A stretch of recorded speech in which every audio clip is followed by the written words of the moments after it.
Welcome to Locked On Heat. I told them not to waste all their threes on Monday.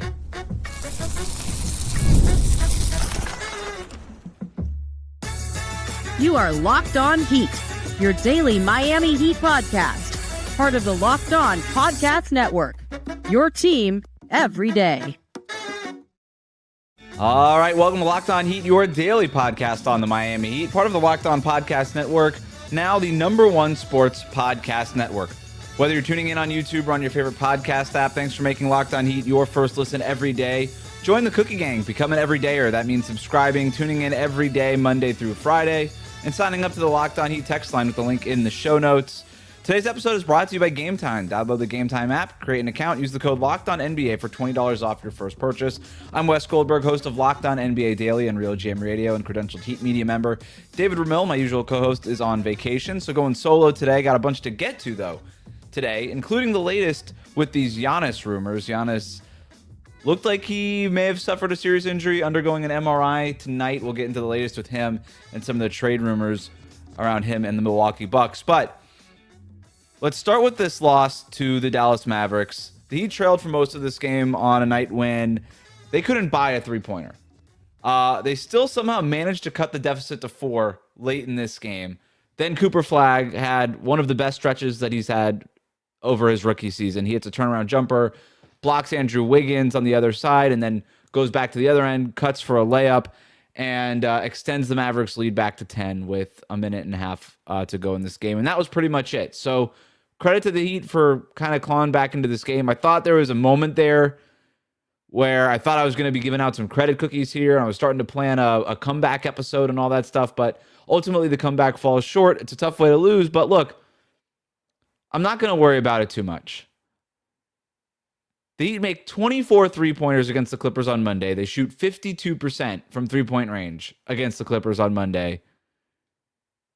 Norm Powell goes crazy in that game against his former team. Then no Norm Powell tonight because of an ankle he sprained in that game. And then the Heat go 11 of 37 on threes in this one. 29.7% from three-point range. And that's just the way it goes sometimes. Sometimes it's just make or miss. And I thought for large stretches of this game, especially in the first half, I thought the Heat were outplaying the Dallas Mavericks. Who, by the way, the Mavericks are starting to play better lately. So this isn't quite that embarrassing of a loss that would have been, a few weeks ago. They've started to figure out some of their lineups. Ryan Nembhard is a revelation for them. He's really sort of solidified that point guard spot for the moment. Anthony Davis is back at that center position. Cooper Flagg is coming into his own. Like, this is not that walkover team. They're pretty competitive. They're one of the best defenses in the league. This is a competitive team. This is not an embarrassing loss in Dallas. But even so, when you shoot 11 of 37 from three-point range, and then they shoot 16 of 32, when you make less than 30% of your threes, and they make 50% of their threes, you're going to probably lose the basketball game. All right? That's just the way it goes. And unfortunately, the Heat, I made the joke on Twitter during Monday night's game when they were just going crazy, when they looked like the Mavericks tonight, when they were going crazy against the Clippers. I said, don't waste all your threes. You got to save some for Wednesday. And that's sort of what happened in this game. It just felt like there was a lid on the basket for so much of this game. There was a series specifically in the third quarter that I thought really just sort of encapsulated this entire game. The Mavericks turn the ball over, drive and kick on the other end for the Miami Heat, leads to a wide open, in rhythm, Andrew Wiggins three-pointer. Wiggins was bad tonight. But this particular one, like, even on a bad night, Wiggins has to make this one. You expect him to make this one. Wide open, in rhythm, steps into it, looks good coming off his hand, clanks it. Just clanks it.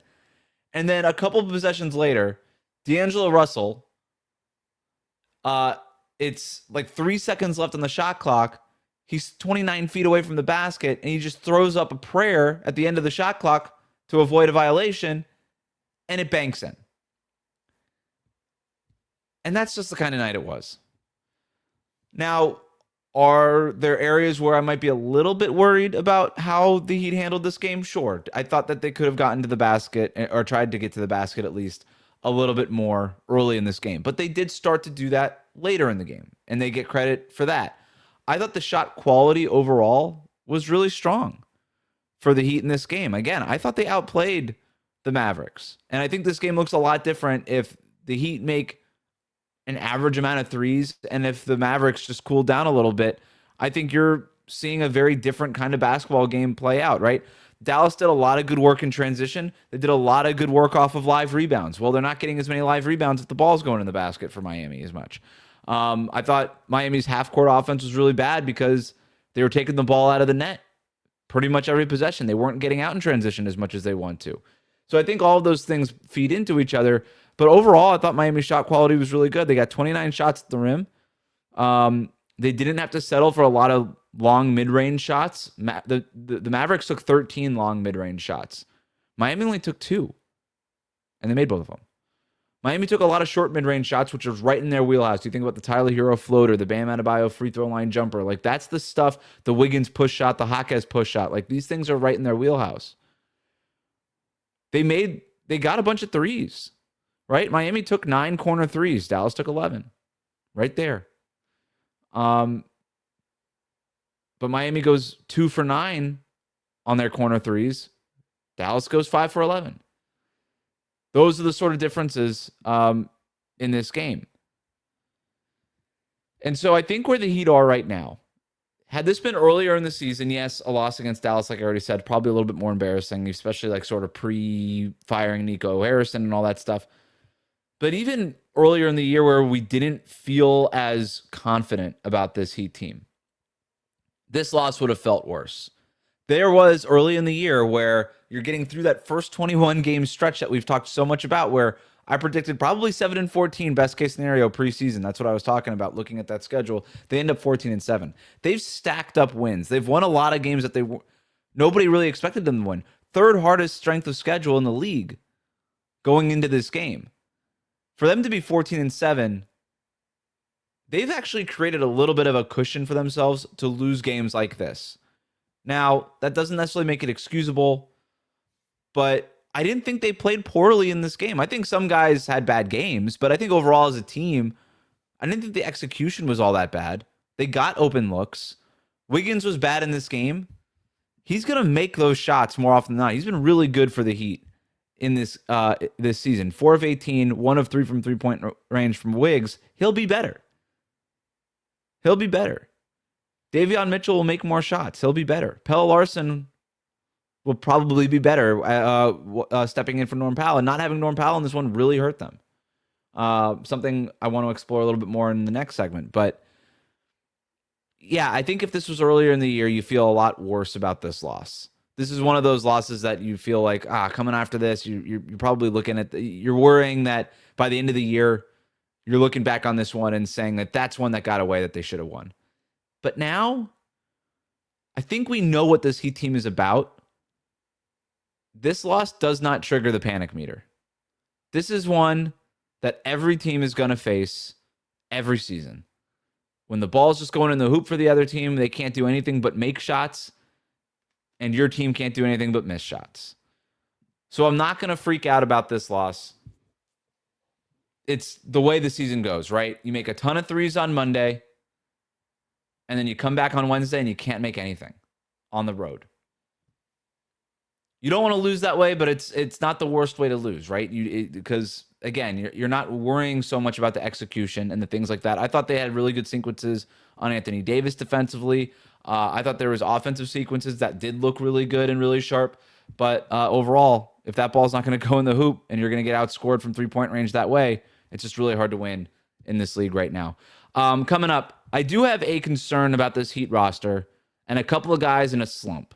What does this mean for the Miami Heat now and going forward as we approach trade season? We'll talk about that next here on Locked On Heat. Today's episode of Locked On Heat is brought to you by Robinhood. What if sports were traded like markets? Now you could put your sports IQ to work in real time with Robinhood prediction markets. It's not you against the house, it's you participating in a live market. You can buy or sell your positions live all game long. Use your sports knowledge in the moments that matter. Robinhood prediction markets changes the game. It's people moving the action. So when momentum shifts, you can move with it. I always knew the game, but never had a dynamic way to apply that knowledge. Now I can actually take part live in a market powered by people. You're no longer just a spectator. Play by play, you decide. Trade every play with Robinhood. Now available across the U.S. Download the Robinhood app now to begin. Thanks for making Locked On Heat your first listen of the day. Thank you for making the Locked On Podcast Network the #1 sports podcast network. I really wanted to hand out credit cookies after this game, and there was a moment where I thought I was gonna when the Heat cut that lead to 4 points in that fourth quarter, but then the Mavericks pull away, and there is no credit cookies to give out. Usually David's the one that gets to decide who gets the cookies. I thought I was going to have an opportunity to decide who gets cookies, and nope, slips through my fingers there. So not going to happen for me tonight, but even with Norm Powell out, it's starting to feel like the Heat are missing one more guy. And Jovic hasn't been good, and that's probably the biggest reason why it feels that way. Was not part of the initial rotation tonight. Fontecchio got the rotation spot over him. And then with the shots not going in, Spo calls in Jovic in the second quarter. He plays 6 minutes, goes over 2 in those minutes. I thought I had some nice moments of drive and kick, but really wasn't doing a whole lot there on either end of the court. And that was his only 6-minute stint. Didn't come back in after that. You just have to wonder, like, they are really missing somebody in that spot right now. Not just because of the position, but because of the dynamic way that Jovic can impact a game when he's playing well, right? The way that he could push tempo, the way that he can make shots from all over the floor, the way that he could play make. They're really just missing that guy that could do something with the ball in his hands off the bench. And you look at Jaime, who's been great, obviously, off the bench, leader for Sixth Man of the Year, rightly so. But he's really Miami's only perimeter player who can do anything with the ball in his hands who comes off the bench. And that's even with, like, I understand Norm Powell is out for this game. I'm not just talking about this game. I'm talking about overall, like, the last week or so. It's starting to feel like the Heat are missing one other guy. One other guy. Now, Simone Fontecchio also been in a shooting slump. Pelle Larsson does a lot of stuff you like. Not really a reliable outside shooter. He's over 4 from three-point range in this one. And like I said, it's been rough for Fontecchio lately. If more of his shots are falling, then you're not feeling this way, right? But Fontecchio's not exactly a guy who you're worried about with a live dribble either. He's more of a, hey, catch and shoot, finish the play. Jaime's a play starter and a play finisher, and they don't really have many of those guys. And by the way, Jaime Jaquez Jr. also in a slump a little bit right now. He was 2 for 10 against the Clippers and then 3 for 10 tonight. Did get it going in the fourth quarter a little bit. 6 points on 2 of 5 shooting. Got to the rim a lot more. You hope that that's something that Jaime Jaquez can build on going forward. And I'm not worried about Jaime. I know that he's dealing with a little bit of a groin thing right now, but I'm not really worried about him. I think he'll be okay. I think this is just defense is loading up on him a little bit more. Transition opportunities kind of evaporating. I think that Clippers loss was maybe more health related, or I'm sorry, the Clippers win, but his performance in that one was maybe a little bit more health related. He looked a little bit better again, especially in the fourth quarter in this game. So I'm not so worried about his health, but he's gonna have to bounce back here, especially as defense is keying on him. But even with a good Jaime Jaquez Jr., even with Fontecchio getting reverting back to the mean in terms of 3-point shooting, it just feels like the Heat need one other guy that could do something with the ball in his hands. And I don't know that player needs to necessarily be an every night type of player. But having this Terry Rozier spot on the roster, just sitting there, unused and unable to be used, right? With his spot basically frozen. His $26 million, yes, that's a lot of money tied up in a player who's not playing for you. That's a tough one. But also just the roster spot. Not being able to use that. And then being so close to the luxury tax that you don't want to go over it, that you can't sign. You have a 15th roster spot, but they can't sign anybody right now. Now, they'll be able to sign somebody to a prorated minimum later this month. So I think the Heat might need to address that more than even another big. I think it's something that they should consider. Now, maybe that player's already on the roster. Maybe Jovic snaps out of whatever this is and plays better. Maybe the answer is Kasparas Yakachonis.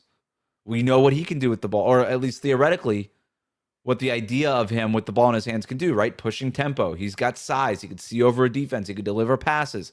It's been an up and down G League experience for him right now in Sioux Falls.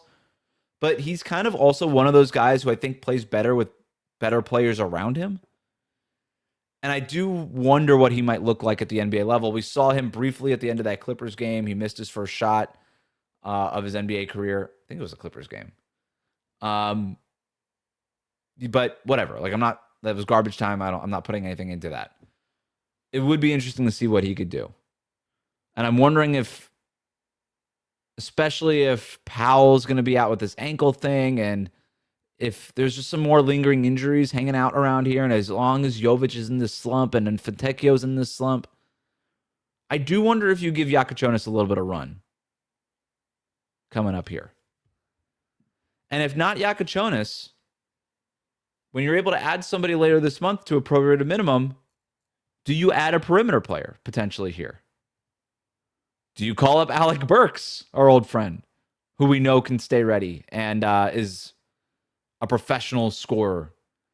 Is that a guy that maybe you call up and say, hey, we just need somebody who's break glass in case of emergency? Again, not somebody that you necessarily need to call on every single night, not a part of your rotation every night, but on a night like this, they just didn't have other options, right? They go to Nico, he plays 6 minutes, can't make a shot, they yank him, they have to go back to Fontecchio. It would have been nice to have somebody else in reserve there. And they don't have that player because of where they are against luxury tax and because they have a big spot in that Terry Rozier spot just sitting there being unused. So that's a problem. I think it's something that they're going to have to at least consider addressing here. A few more player spotlights here. Bam's three-point shooting continues to be awesome. He made a three on the first play of the game for the second straight game. Wiggins on a driving kick, Bam steps into a wide open three, sinks it. And against the Clippers, it was the same thing. Brings the ball up the floor, Zubac and drop, steps into a three, sinks it. That Bam three-pointer is a real weapon now. Tyler Hero's defense, I think it's been overall better this season. He had a steal in the opening minutes of this game. He's getting more deflections. He's got active hands. I think that's how Tyler Hero makes a name for himself defensively, but there's still concerns about him getting pulled into actions and getting burned. And he got burned in a big moment by Max Christie with a minute left in the game. Christie had the ball around half court. Hero gets called up in the switch. And Christie blows by him, puts Miami's defense in a blender. Bam has to step up to Christie. That opens up the wide open alley-oop for Anthony Davis behind the defense. And that was essentially the dagger. It's probably over before then, but that was a moment that you really needed to stop, and they attacked Tyler Hero, and the Mavericks got a wide open shot because of it. I mentioned Jovic. It's still been a problem with him. Jaquez in the fourth quarter starting to turn things a little bit. Hopefully that's signs of things to come in terms of him breaking out of this little mini slump that he's in. But Kel'el Ware, man, 22 points, a season high for him, 10 rebounds, 4 of 5 from three-point range. Had one where he faked the pass and then stepped into the three above the break. I love to see Kel'el Ware starting to shoot that three with a little bit more volume. And he's earned it, right? He's earned it. The Heat tried to, they don't want him to rely on that three-point shot. And I think you see this with a lot of young centers who come into the NBA of this generation. They say, hey, everybody wants a floor spacing five. Yes, you want a floor spacing five, but you also want your five to do things that fives do. Rebound, get to the basket, putbacks, dunker spot stuff. Like, you want your 7-footer to act like a 7-footer.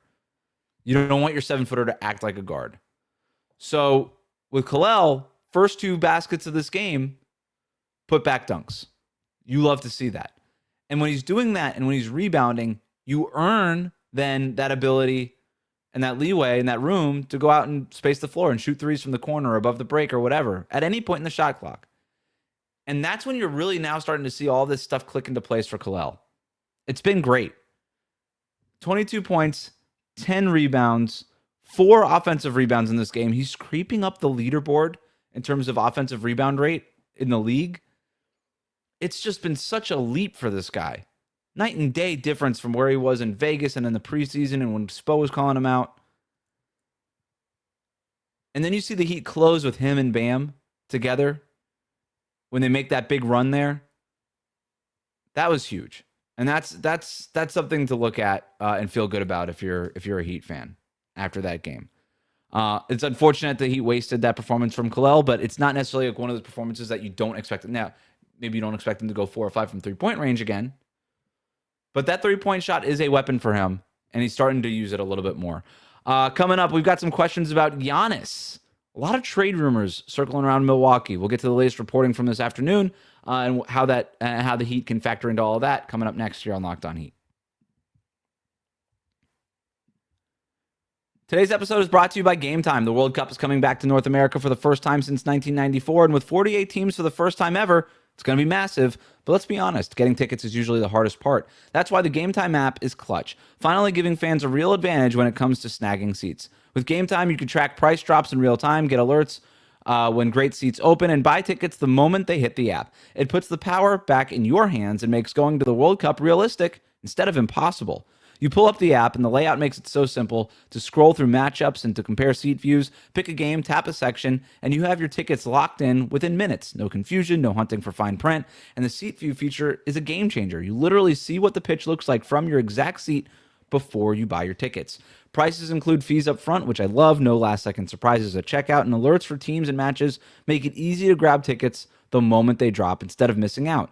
So take the guesswork out of buying World Cup tickets and every match, concert, or event with Game Time. Download the Game Time app, create an account, use the code LOCKEDONNBA for $20 off your first purchase. Terms apply. Again, download the app, make an account, and use the code LOCKEDONNBA for $20 off. Swipe, tap, ticket, go with Game Time. Let's go to the text line. You can get text from us and submit questions for post-game shows like this with the link in the show notes, or text 786-998-7029. Jonah writes in, no questions, tough loss, but we've gotten a lot of games we shouldn't have. It's okay to give this one up. I agree, Jonah. I don't necessarily agree that the Heat won games that they shouldn't have. I think this Heat team is just better than we thought they were going to be. And so it's with that level of confidence that you don't worry too much about this one. I thought in a lot of ways the Heat outplayed the Dallas Mavericks, make or miss stuff. Chalk that loss up to just the breaks of the game, and you move on. Antonio writes in, can the Heat get Giannis, and who would they have to give up? I feel like he would be great in this up-tempo offense, maybe a package centered around Tyler Hero and Kel'el Ware. So let me backtrack a little bit. There's a report Wednesday afternoon, from Shams Charania over at ESPN that Giannis and the Milwaukee Bucks are in the middle of discussing his future with the team and whether or not it might be best for Giannis to potentially seek a trade. This has been brewing for a little while. The Bucks recently lost to the Washington Wizards on Monday night. The body language from Giannis was not great. That's followed up by Giannis unfollowing the Bucks and deleting a bunch of stuff off his social media accounts that were Milwaukee Bucks related. That got people wondering, and then you get this report. And I don't have any reason to doubt it. And I think it makes a lot of sense for Giannis to start exploring his other options. This Milwaukee Bucks team is not very good. Now, they did beat the Pistons tonight without Giannis. Goes down a couple minutes into the game with a non-contact ankle injury, which looked pretty scary, right? You never want to throw in you don't want to throw around the A word, but that's what a lot of people were thinking. He is undergoing an MRI tonight, Wednesday night. Doc Rivers told reporters after the game that he doesn't think it's an Achilles injury, that he thinks that was already been ruled out, but we'll see. Doc Rivers also said before the game that Giannis has not asked for a trade. That could technically be true. It could also be true that Giannis has not asked for a trade yet. So a lot of things to monitor there, but you know for sure the Heat and every other team in the league right now is looking at this Giannis situation and wondering whether or not they can get in on it. Now, to Antonio's question, to go back to it, can the Heat get Giannis, and what would they have to give up to get him? All of it, man. Like, all of it. I looked back on the big superstar trades lately, and the two superstars that were traded in their prime, I think Donovan Mitchell and Paul George. Both of them went for a good young prospect, Shai Gilgeous-Alexander, Lauri Markkanen, a helpful player, right? Danilo Gallinari goes over in that Paul George trade. Colin Sexton also goes over in that Donovan Mitchell trade. So you get like a nice other good, pretty good rotation level player. And then around 5 or more first round pick assets, whether it's straight up first round picks or swaps.